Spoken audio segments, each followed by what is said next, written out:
बिस्मिल्लाहिर्रहमानिर्रहीम। अस्सलामुअलैकुम। कैदी नंबर 826 बहुत कम उम्र लड़का था। उसकी उम्र 18 साल थी। उसके चेहरे पर एक अजीब सा तासुर रहता था। मैं ना ही उसे मासूम कह सकती थी और ना ही मक्कार। जब मैं उसे देखती तो ऐसे लगता कि वो किसी गहरी सोच में मुब्तला है। चेहरा पर इसरार सा था। मुझे इससे ज़्यादा बातचीत करने का मौका ना मिला। वो सज़ाए मौत का कैदी था। 18-19 साल की उम्र में वो ये दुनिया छोड़कर जा रहा था, जबकि उसके लिए ये दुनिया खुली ही नहीं थी। वो तो बहुत कम उम्र था। मेरा उससे पूछने को जी चाहता कि किस जुर्म की वजह से तुम्हें यह सज़ा मिली है कि दुनिया की इतनी बहारें छोड़कर तुम आखिरत के सफ़र पर रवाना हो रहे हो। मगर उसके चेहरे पर इतनी मायूसी होती कि मेरा दिल घबराता उससे बात करने से। मेरा नाम शाज़िया है। पेशे के एतबार से मैं एक इंस्पेक्टर थी। पुलिस में काम करने वालों की तरह मेरा भी दिल सख्त था, मगर इस कैदी को देखकर मेरा दिल पिघल जाता और दिमाग सवालों से भर जाता। मैं उससे बहुत सी बातें पूछना चाहती थी, मगर जेल के अंदर ऐसा माहौल नहीं होता कि आप किसी कैदी से इस तरह बेतकल्लुफ़ाना गुफ्तगू कर सकें। मुझे हुक्म मिला कि कैदी नंबर 826 की 2 दिन के बाद सज़ा है। इसे इसके लवाहिकीन से मिलवाया जाना था। मेरा दिल बुरी तरह से घबरा रहा था। मैं सज़ाए मौत के कैदी को उसकी सज़ा सुनाने जा रही थी। मेरा दिल परेशान था। मैंने सोचा मैं इस कैदी से उसकी आखिरी ख्वाहिश ज़रूर पूछूंगी, क्योंकि मरने से पहले इंसान की आखिरी ख्वाहिश हमेशा पूछी जाती है। ये वो वाहिद हक़ है जो सज़ाए मौत के कैदी को दिया जाता है। चाहे वो अपना पसंदीदा खाना खाना चाहे या पसंदीदा शख्स से मिलना चाहे, उसकी ख्वाहिश हमेशा पूरी की जाती है। कैदी नंबर 826, जिसका नाम नोमान ख़ान था, उसकी भी आखिरी ख्वाहिश पूछी जानी थी। फ़िलहाल उसके अज़ीज़ व अक़ारिब उससे मिलने आए थे। उसकी माँ उसे के गले लग के रो रही थी और इसे कह रही थी, मेरा अल्लाह तुझे ये सज़ा नहीं होने देगा। वो कहती कि मेरा बेटा बेगुनाह है। मुझे इस औरत पर तरस आने लगा। माएँ भी कैसी बातें करती हैं। इसकी सज़ाए मौत 2 दिन के बाद होना लिखी जा चुकी थी। भला उसे कौन रोक सकता था। अगला दिन इतवार का था, इसलिए मुझे ये आर्डर मिला था कि मैं नोमान ख़ान को उसके घर वालों से मिलवा दूँ। मेरा ख़याल था कि नोमान ख़ान की आखिरी ख्वाहिश अपने घर वालों से मिलना ही होगी। इसके बाद वो कोई ख्वाहिश नहीं करेगा। मगर मैं नहीं जानती थी उसकी ख्वाहिश इतनी ही अनोखी और निराली होगी। नोमान ख़ान को उसके घर वालों से मिलवाने के बाद वापस जेल में बंद कर दिया गया। अब उसके पास सिर्फ 48 घंटे रह गए थे। मैंने हमदर्दी से पहली बार उससे बात की थी। नोमान, तुम्हारी मरने से पहले आखिरी ख्वाहिश तो पूरी हो ही गई होगी। कौन सी ख्वाहिश? उसने इतना ही कहा, मैं यही कि तुम अपने घर वालों से मिल चुके हो। वो कहने लगा, ऐसा नहीं है, मेरी एक आखिरी ख्वाहिश ज़रूर है, मैं उसे पूरा करना चाहता हूँ। नोमान ख़ान ने बड़े एतमाद से जवाब दिया, क्या ख्वाहिश है तुम्हारी? वो कहने लगा, पहले मुझसे वादा करो कि आप लोग मेरी आखिरी ख्वाहिश पूरी करोगे। हाँ हाँ, पूरी करेंगे, ज़रूर करेंगे। ये तुम्हारा हक़ है। मैं उसकी कम उम्री का तरस खाकर बोली, तो फिर ठीक है, मुझे किसी बड़े के सामने पेश करो। मैं अपनी ख्वाहिश का इजहार ऐसे नहीं करूँगा। मेरी ख्वाहिश बहुत ख़ास है। ये बात और उसकी बेएतमादी देखकर मुझे गुस्सा तो आया, क्योंकि वो सज़ाए मौत का कैदी था। मैंने सोचा, जाने दो बेचारा, बस 2 दिन का मेहमान तो है, मुझे इससे दुश्मनी करके क्या मिलेगा। मैंने एसपी साहब के सामने नोमान ख़ान को पेश कर दिया। वो कहने लगे, बोलो बच्चे, तुम्हारी क्या ख्वाहिश है? मैं हैरान थी कि ये इतनी नरमी से सज़ाए मौत के कैदी से कैसे पेश आ सकते थे, मगर शायद वो भी उसकी हकीकत से वाकिफ़ होंगे, जानते होंगे कि इसका कसूर क्या है। यहाँ पर अमूमन ज़्यादातर कैदी ऐसे ही थे जिनका कसूर छोटा और सज़ा बड़ी थी, जबकि बड़े बड़े गुनाह करने वाले आज़ादाना घूम रहे थे। बहरहाल जब उससे ख्वाहिश पूछी गई तो उसने कहा, एसपी साहब, मैं अपनी ज़िंदगी में पहली बार और आखिरी बार शादी करना चाहता हूँ। मैं निकाह करना चाहता हूँ और एक दिन अपनी बीवी के साथ गुजारना चाहता हूँ। उसकी ये ख्वाहिश सुनकर हमारे मुंह को ताले लग गए।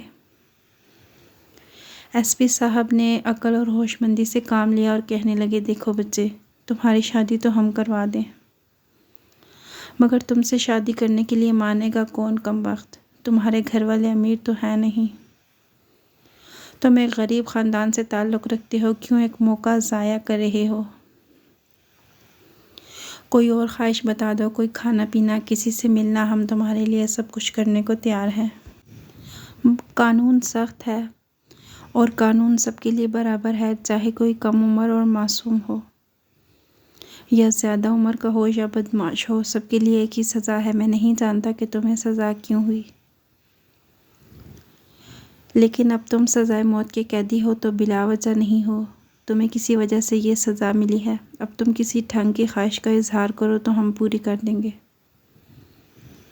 लेकिन मैं यकीन से कह सकता हूँ तुमसे शादी करने के लिए कोई राज़ी नहीं होगा। फिर हम कैसे तुम्हारी शादी करवाएं? नुमान खान ने बड़े इत्मीनान से कहा, एसपी साहब, मैं कब आपसे कह रहा हूँ कि आप मेरी शादी करवाएं। मैं आपको एक ऐसा तरीका बताता हूँ कि मेरी शादी खुद ब खुद हो जाएगी। उसकी बात सुनकर मेरे भी कान खड़े हो गए। सोचने लगी कि कहीं ये जेल की किसी खातून से निकाह करने का ना बोल दे। बहरहाल नुमान खान ने कहा कि मस्जिद में ऐलान करवा दिया जाए कि नुमान खान वल्द नेमत खान किसी औरत से शादी करना चाहता है, जो एक दिन के लिए सज़ाए मौत से पहले उसकी दुल्हन बन सके। अब ये बात थी तो बड़ी बेढंगी, मगर नुमान खान ने हमसे वादा लिया कि अगर कोई औरत इसके बाद भी मुझसे निकाह करने को तैयार हुई तो आप रोकेंगे नहीं और सुबह होने तक वो मेरे पास ही रहेगी। नुमान खान की अक्लमंदी ने हमें परेशान कर दिया था। उसकी हाजिर जवाबी ऐसी थी कि हम हैरान रह गए। हमने कहा, ठीक है, हम ऐलान तो करवा देंगे, मगर हमें इतना यकीन है कि तुमसे शादी करने कोई नहीं आएगा। कोई औरत अपना मुस्तकबिल क्यों बर्बाद करेगी? एक दिन के लिए क्यों दुल्हन बनेगी? अपने रिश्तेदारों से क्यों कर झगड़ेगी? नुमान खान ने मेरी कोई बात नहीं सुनी। कहने लगा, बस आप ऐलान करवा दें, यही मेरी ख्वाहिश है।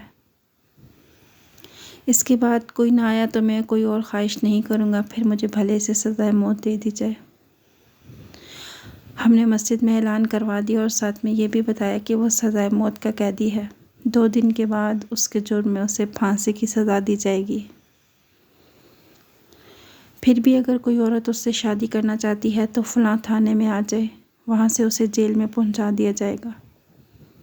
हमें तो ये मजाक ही लगा था। हमने तो उसकी ख्वाहिश पूरी कर दी, मगर ठीक 1 घंटे के बाद सिपाही मंजूर ने बताया कि जेल में एक औरत आई है जो दुल्हन के लिबास में है और उसके साथ मौलवी साहब भी हैं। मुझे ये बात बड़ी हैरानकुन लगी।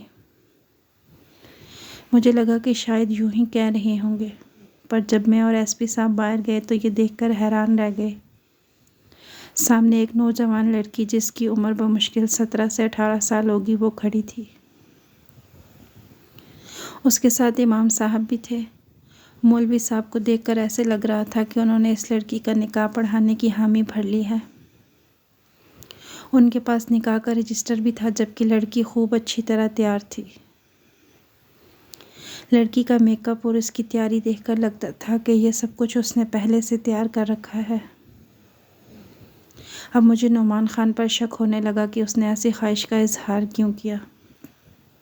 एक दिन के लिए उससे अपनी दुल्हन से मिलकर क्या मिलेगा? ये औरत कौन है? मैंने मौलवी साहब से पूछा तो वो कहने लगे, मुझे नहीं पता, ये मेरे पास आई थी, इसने इसी तरह दुल्हन का लिबास पहना हुआ था।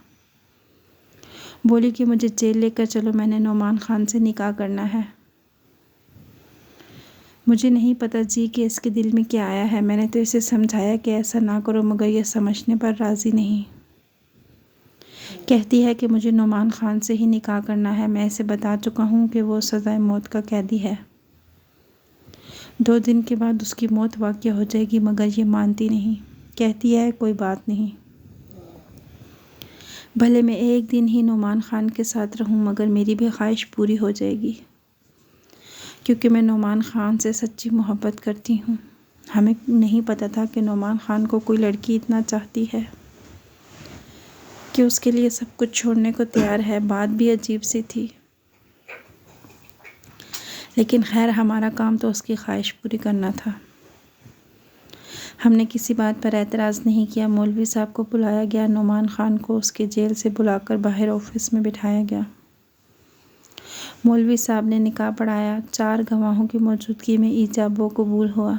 नुमान खान ने कहा, आप ख्वाहिश के मुताबिक और वादे के मुताबिक आप मेरी दुल्हन को मेरे पास भेजेंगे। मैं इसके साथ बातें करूँगा, हम अपनी पुरानी यादें ताज़ा करेंगे, फिर ये चली जाएगी। इसके बाद आप मुझे मौत की फांसी पर चढ़ा दें, कोई गम नहीं, मुझे मेरी मोहब्बत मिल जाएगी। नुमान खान की बातें सुनकर मेरी आंखों में आंसू आ गए। सच्ची मोहब्बत वाकई ऐसी होती है।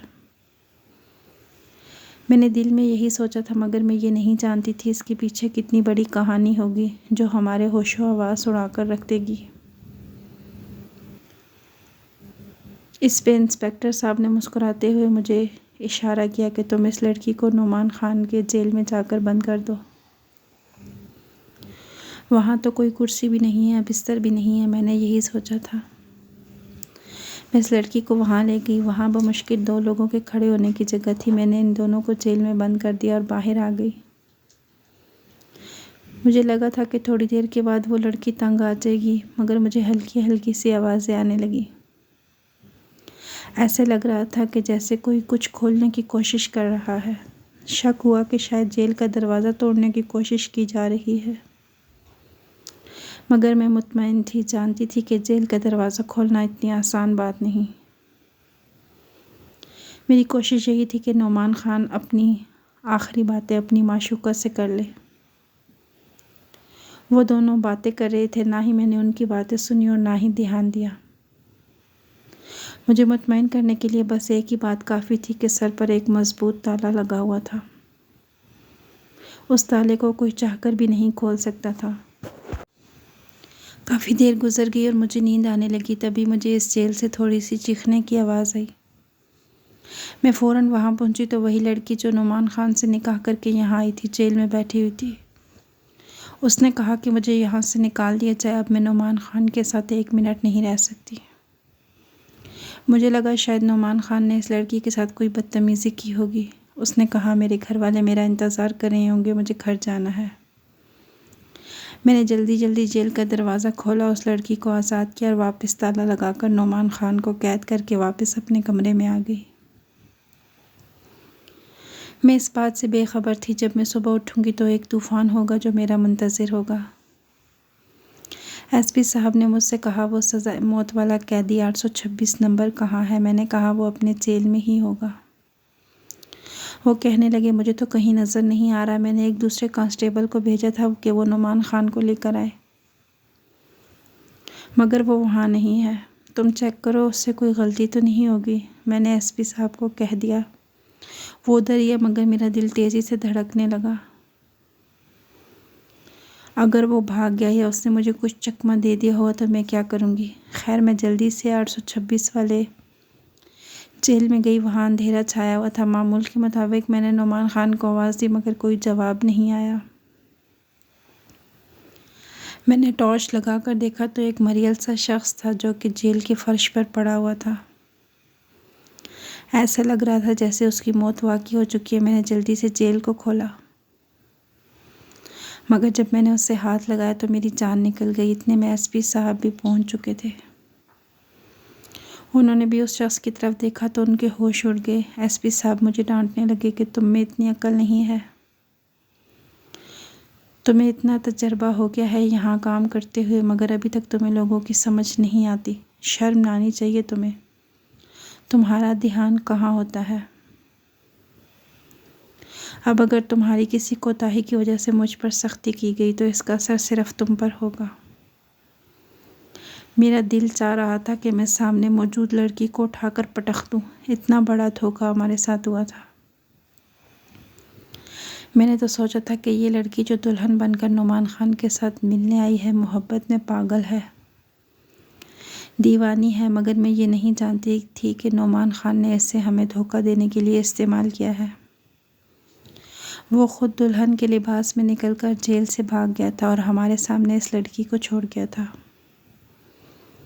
अब इस लड़की को सज़ाए मौत तो हम दे नहीं सकते थे, क्योंकि जो सज़ाए मौत का कैदी होता है सज़ा तो उसे ही दी जाती है। इस लड़की को हम क्या कह सकते थे जो मर्दाना कपड़ों में हमारे सामने बैठी थी। आप लोगों ने नुमान के साथ अच्छा नहीं किया, वो सज़ाए मौत का हकदार नहीं था। ये बात तो वक्त साबित करेगा। उस लड़की ने आंखों में आंखें डालकर मुझसे ये बात कही तो मुझे उस पर मज़ीद गुस्सा आने लगा, मगर मैं कुछ नहीं कर सकती थी। एसपी साहब ने हुक्म दिया कि नुमान खान को जल्द से जल्द ढूंढा जाए, वरना हम क्या जवाब देंगे। हमें उसे सज़ाए मौत देनी थी, फांसी के फंदे तक पहुंचाना था, लेकिन वो भाग गया। ये बड़े अफसोस की बात है। मुझे तुम्हारी ड्यूटी मर्दों की जेल में लगानी ही नहीं चाहिए थी। औरत औरत ही होती है, वो मर्दों को नहीं समझ सकती। एसपी साहब मुझे मुख्तलिफ बातें सुना रहे थे। मेरा दिल घबरा रहा था। मैं समझ नहीं पा रही थी कि इतना बड़ा धोखा मेरे साथ कैसे हो सकता है। मैंने एक शख्स पर भरोसा किया, एक लड़की पर तरस खाया, तरस खाकर इसका निकाह करवाया और उसने मेरी ही आंखों में धूल झोंक दी। अब हमारे पास सिर्फ एक ही चारा था कि हम उस लड़की के माँ बाप तक पहुँचें या फिर नुमान खान को ढूंढें। नुमान खान रात के अंधेरे में कहाँ गया था, हमें इस बात का बिल्कुल पता नहीं था। वो यहाँ से सुबह के 4 बजे निकला था, मगर मुझे उस लड़की पर हैरत हो रही थी।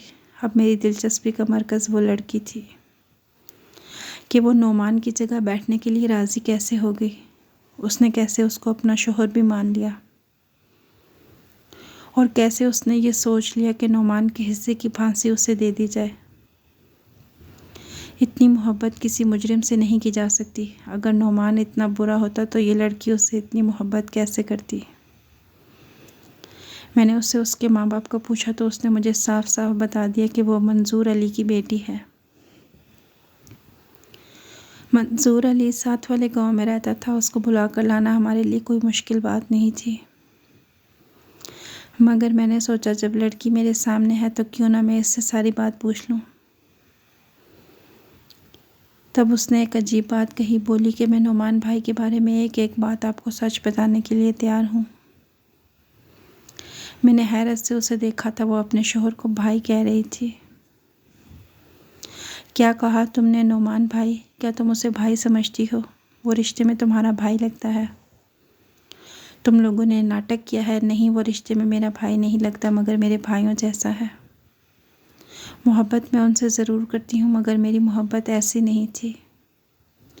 मैं उन्हें भाई मानती थी। तो फिर तुमने ये सब कुछ क्यों किया? तुमने इससे निकाह क्यों किया? क्या तुमने हम सबको चकमा देने के लिए, नुमान को यहाँ से भगाने के लिए ऐसा किया?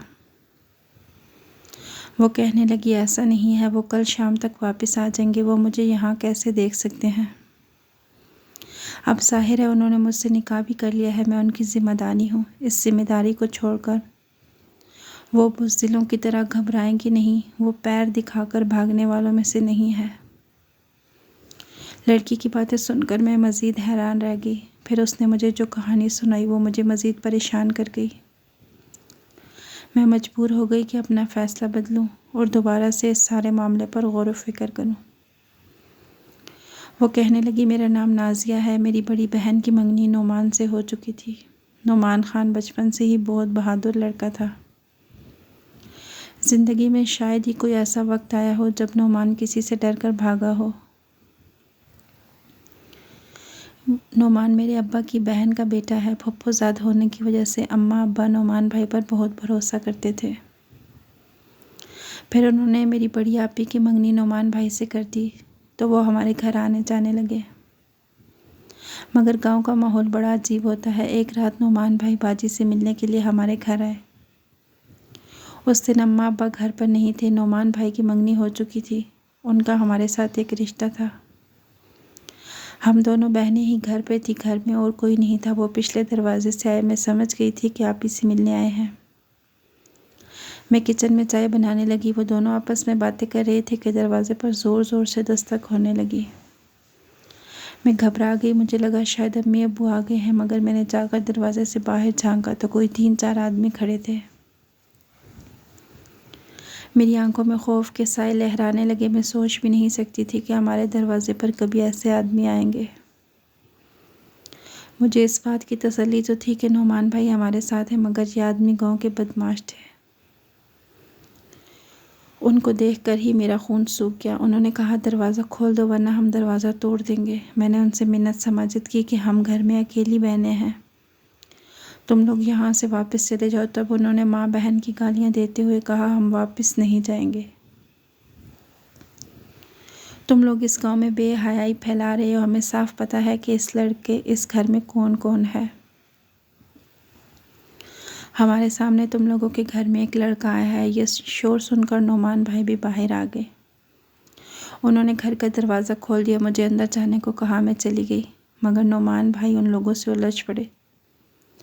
उनमें से एक ने बहुत गलत बात की। बोला कि अगर हमें पता होता कि यहाँ पर लड़कियाँ हैं और इस तरह की लड़कियाँ हैं तो हम भी आ जाते। हम तो 3-4 हैं, पैसे भी अच्छे देंगे। ये बात सुनकर नोमान भाई से रहा नहीं गया। उन लोगों ने बहुत गलत बात कर दी थी। नोमान भाई गुस्से में आ गए। ज़ाहिर है उनकी होने वाली बीवी के बारे में इतनी गलीज़ बात कोई करे तो वो कैसे बर्दाश्त कर सकता था। उस वक़्त तो नोमान भाई ने उन लोगों को कुछ नहीं कहा, क्योंकि वो एक थे और अक्लमंदी का तकाजा भी यही था कि हम बहनों के होते हुए उनसे ना लड़ा जाए। उन्होंने उन्हें समझा बुझा कर घर भेज दिया, मगर अब तो ये मामूल का तमाशा बन गया। हमारे घर के बाहर 3-4 बदमाश खड़े रहते थे। जैसे ही अम्मा अब्बा इधर उधर होते ये लोग हमें तंग करने लगते। फिर एक दिन ऐसा वाक़या हुआ जिसने हमारी ज़िंदगियों को हमेशा के लिए बदल कर रख दिया। मेरी आपी कमरे में सो रही थी कि खिड़की तोड़कर एक बदमाश कमरे में घुस आया। उस वक़्त नुमान भाई भी आ गए। उन्होंने उस आदमी को अंदर आते हुए देख लिया था। उनसे बर्दाश्त नहीं हुआ। फिर एक ऐसी लड़ाई हुई जिसने न सिर्फ मेरी बहन की जान ले ली, बल्कि नुमान भाई के हाथ से भी एक ऐसा जुर्म हो गया जिसकी सज़ा उन्हें सज़ाए मौत की सूरत में मिली। अगर हम लोग अमीर होते, हमारे घर में हाथ में कोई ताकत होती, तो यकीनन ऐसा ना होता, क्योंकि किसी के घर पर हमला करके उसकी इज़्ज़त पर हमला करने के जवाब में किसी पर फूल तो नहीं बरसाए जाएंगे। नोमान भाई ने जो भी किया वो गैरत में किया। उन पर किसी किस्म का केस नहीं बनता, मगर चूँकि वो बदमाश गांव के ताकतवर लोग हैं, उन्होंने नोमान भाई की ज़िंदगी अज़ाब कर दी। पहले तो वो 5-6 महीने रोपोश रहे, मगर फिर आखिरकार उन्हें पकड़कर जेल में डलवा दिया गया। अब अगर वो यहाँ से निकलते भी हैं तो वो लोग उन्हें ज़िंदा नहीं छोड़ेंगे। हालांकि कसूर हमारा नहीं, उन लोगों का है जिन्होंने हमारे घर पर बिलावजह नज़र रखी और हमें हमारे नाकर्दा गुनाहों की सज़ा देना चाहते थे। नोमान भाई की वालदा ने उनसे मुलाकात के दौरान उन्हें यह मंसूबा समझा दिया था। मेरी अम्मा ने उन्हें कसम दे के कहा कि मैं अपनी दूसरी बेटी भी तुम पर कुर्बान कर दूंगी, मगर तुम्हें सज़ा नहीं होने दूंगी।